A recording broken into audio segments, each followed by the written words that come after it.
Today I want to show you something that most people never see.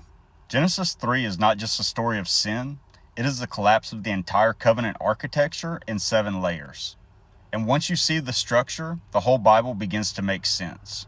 So let's walk through it. Layer 1, the temple layer. Genesis 3 does not take place in a garden like a backyard. It takes place in a temple space. Eden is the first sanctuary. Adam and Eve, Chava, are the first priests. The language is priestly. Yahuwah walking, working and guarding, and his presence dwelling among them. So when the serpent enters, this is not a moral test. It is a sanctuary breach, a violation of sacred space. The chapter begins with a temple, and it ends with a temple guarded by cherubim, the same beings that guard the ark. Genesis 3 is the first temple expulsion. Layer 2, the Modim layer. Every covenant moment happens on appointed times. Genesis 3 breaks the rhythm. Yahuwah gives a boundary, the serpent reframes it, Eve acts outside of the appointed moment, and the cycle of harmony is broken. The fall is a timing rebellion before it is a moral rebellion. And when humans step out of Yahuwah's rhythm, everything collapses. This is why all future restoration runs through Modim.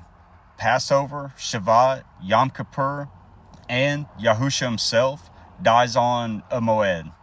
It all traces back to Genesis 3. Layer 3, the Sinai lawsuit layer. As soon as the breach happens, the scene turns into a courtroom. Yahuwah asks 3 questions. Where are you? Who told you? And have you eaten from the tree I commanded you not to eat from? He's not looking for information.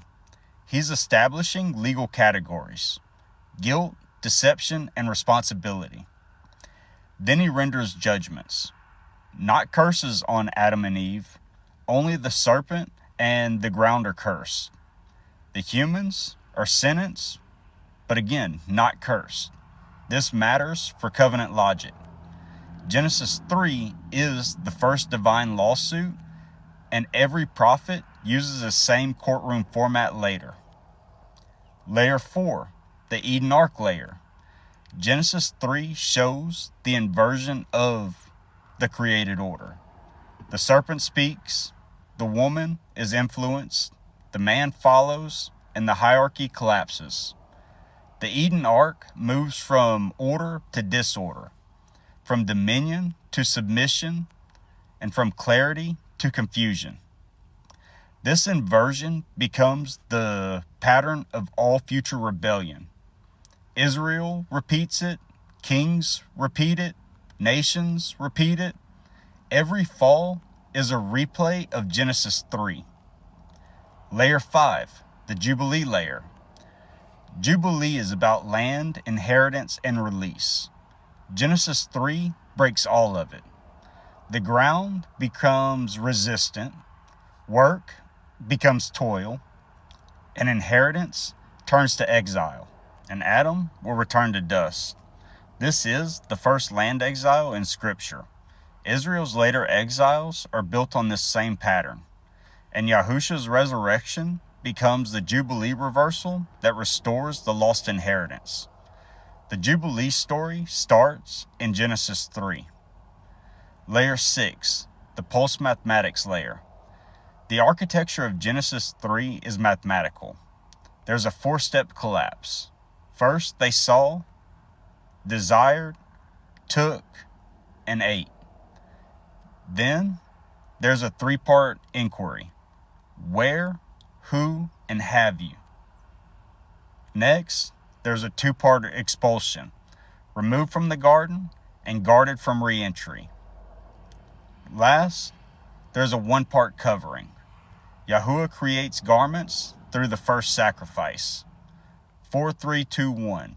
Collapse, inquiry, exile, and covering. Genesis 3 is the pulse blueprint of every fall and every restoration. Layer 7, the behavioral axis layer. So this is finally where every behavioral axis fractures in this chapter. Sight, desire, speech, trust, obedience, authority, integrity. Genesis 3 is the negative mirror of the Sermon on the Mount. Everything Yahusha teaches later is a reversal of this chapter.